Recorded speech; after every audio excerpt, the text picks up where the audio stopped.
But first, we're going to look at the new right-wing playbook for the newly released American POW, a wounded man who isn't even out of the hospital yet. Swiftboat first, ask questions later. There is a lot we still don't know about the prisoner transfer that returned former American POW Bo Bergdahl to U.S. custody. Whether he was lost or was he a deserter, for example, or whether this trade could lead to larger negotiations with the Taliban.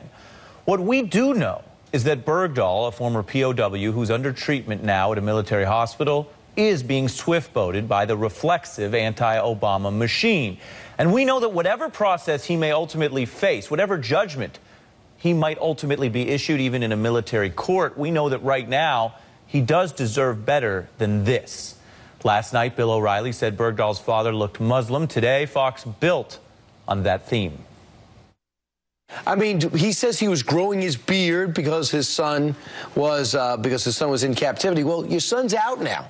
Right. So if you really no longer want to look like a member of the Taliban, you don't have to look like a member of the Taliban. Are you out of razors? Meanwhile, the New York Times reported on a very unusual Republican project. A former aide to Mitt Romney is now organizing a PR push for Bergdahl's former platoon members. Take a look at this pretty unusual line from today's paper that we were seeing. Quote, "Yes, I'm angry," Joshua Cornelison, a former medic in Sergeant Bergdahl's platoon, said in an interview, and this is the important part, in an interview arranged by Republican strategists. What exactly are Republican strategists doing in the middle of that reporting? The Times then also went on to quote another former platoon mate of Bergdahl who offered a seemingly minor social detail, saying, quote, he wouldn't drink beer or eat barbecue and hang out with the other 20-year-olds, said in an interview also arranged by Republican strategists. Those soldiers, of course, have every right to their views, but many of their new political allies have little interest here in the facts or the history around Bergdahl. This swift boating is hunting much bigger game.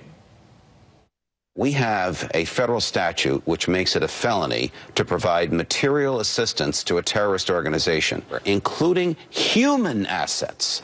So I have argued that by letting these people free, and the natural and probable results of them being let free is that they will rejoin this terrorist organization. The president has done what his Justice Department has prosecuted people for, successfully prosecuted people for, providing material assistance to a terrorist organization. You don't have to listen very closely there to hear why conservatives are so downright excited about all this. This is not a debate for them about policy, about whether this was the right trade, which would be, of course, a fair debate. It is now a debate about working against America and a pretty conspiratorial link between some of the worst accusations against this former POW, which are currently totally unproven, and rhetorical questions about this particular president's commitment to our national security. The release of the 5 Taliban war criminals sets a troubling precedent and is almost indefensible in the face of Sergeant Bergdahl's status. Mr. Obama is going to do what he wants to do, and the consequences be damned. I believe that assessment is accurate. Just think about it. Why would you swap one alleged deserter, because surely President Obama knows the guy left his unit voluntarily, for five notorious war criminals? Why would anyone do that? It simply doesn't make sense, because these Taliban guys will go back to killing people.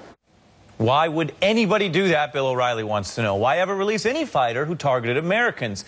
That could sound like a damning question to people who have no familiarity with our history whatsoever. But countries, of course, make tough calls about exchanging POWs all the time, and they do so often at the end of many conflicts that involve living with our former enemies, not vanquishing every last one of them.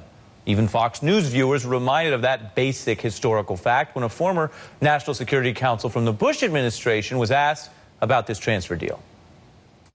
I do think this is a defensible deal. This is not an easy decision, and in the national security world, often for government, you are caught between hard choices like this. So certainly this deal can be criticized. But sometime in the next couple of years, perhaps as early as 2015, we would be required to return these Taliban anyway. The war in Afghanistan is winding down, and we would be required at the end of the conflict to return return them. It seems reasonable in this case to get our Sergeant Bergdahl back, not to leave him on the battlefield, to return people who we were going to have to return sooner or later anyway. Bellinger there served as President Bush's senior associate counsel. He also advised the National Security Council. There are, of course, serious questions to ask about Bo Bergdahl, his record, and whether this transfer was worth the risk, a risk that exists, a risk that we have to measure. But it is telling that so many of the loudest voices here on the right today remain utterly uninterested in any of those questions and are instead obsessed with hurling any accusation that just might stick to this particular president. And Karen, as we look at the fallout from all this, at what point do these kind of attacks on this POW, before he's had a potential day in court, if he ever has a day in court, right, at what point do you think they may actually backfire on some of these right-wing critics? I certainly hope sooner rather than later, but I think we are, I think here's one of the things I think that they've done on the right is they've kind of jumbled all of these issues together, and they're sort of using surrogates, if you will, to attack this young man and sort of attack, which is an American idea that you are innocent until proven guilty, by the way. It's part of what we're supposed to be fighting for.